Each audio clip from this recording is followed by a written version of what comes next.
योगी शिक्षक अधिकार मंच ने अपनी मांगों को लेकर डीआईजी को सौंपा ज्ञापन। पूरी खबर देखिए। कोलकाता से खबर। योगी शिक्षक अधिकार मंच 2016 मुर्शिदाबाद जिला शाखा द्वारा बहरामपुर में अपनी मांगों को लेकर एक रैली निकाली गई और धरना प्रदर्शन के बाद डीआई को ज्ञापन दिया। संगठन के सभी जिला सदस्य बहरामपुर स्थित डीआई कार्यालय में उपस्थित होकर अपनी मांगों को डीआई के समक्ष रखा। धरना प्रदर्शन के साथ साथ उन्होंने डीआई कार्यालय में अपनी मांगों से संबंधित ज्ञापन सौंपा। वहीं दूसरी ओर संगठन द्वारा इसी दिन मुर्शिदाबाद जिला मजिस्ट्रेट को ज्ञापन सौंपा गया। योग्य शिक्षक अधिकार मंच की नियुक्ति और अयोग्य शिक्षकों की तालिका प्रकाशित करने की मांग की।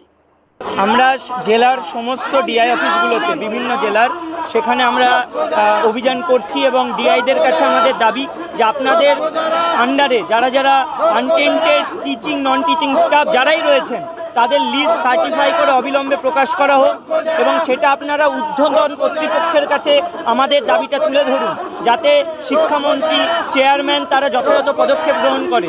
ওএমআর প্রকাশের জন্য আমরা দাবি রাখছি ও সমস্ত ওএমআর অবিলম্বে প্রকাশ করে রিপ্যানেলের দাবি যেন যথাযথভাবে সুপ্রিম কোর্টে রাখা হয়, কারণ রিপ্যানেল পারবে আমাদেরকে বাঁচাতে এবং সেক্ষেত্রে যারা যোগ্য এবং যারা অযোগ্য তাদের পৃথক তালিকা সার্টিফাই করে প্রকাশ করতে হবে।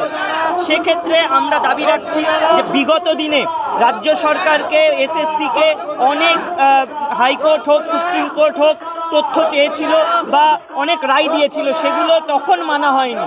ইদানিংকালে শেষকালে এসে মরণকালে গলে জল দেওয়ার মতো কিছু তথ্য দিয়েছেন, কিন্তু সেক্ষেত্রেও আমরা গড়িমসি দেখতে পাচ্ছি। এখনও অনেক গড়িমসি যেন একটা পরীক্ষা কোনো মতে নিয়ে সেই যে দুর্নীতি এবং এই টোটাল ব্যাপারটাকে একটা প্রহসনে পরিণত করছে রাজ্য সরকার এবং কমিশন। আমরা চাইছি অবিলম্বে সমস্ত পদ্ধতি অবলম্বন করে আমাদের দাবিগুলো মিটিয়ে আমাদের প্যানেলটাকে বাঁচানো হোক এবং যোগ্যদের পুনর্বহাল যে কোনো মূল্যে রাজ্য সরকারকে ও কমিশনকে করতেই হবে।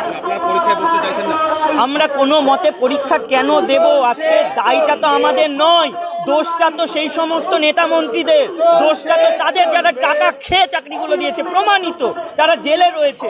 আমরা দেখেছি সেই সমস্ত অযোগ্য যারা প্রমাণিত তাদের ওএমআর ম্যানিপুলেশন থেকে শুরু করে র্যাঙ্ক জাম্পিং আফটার মানে উইদাউট প্যানেলে নাম থাকা সত্ত্বেও চাকরি পেয়েছে।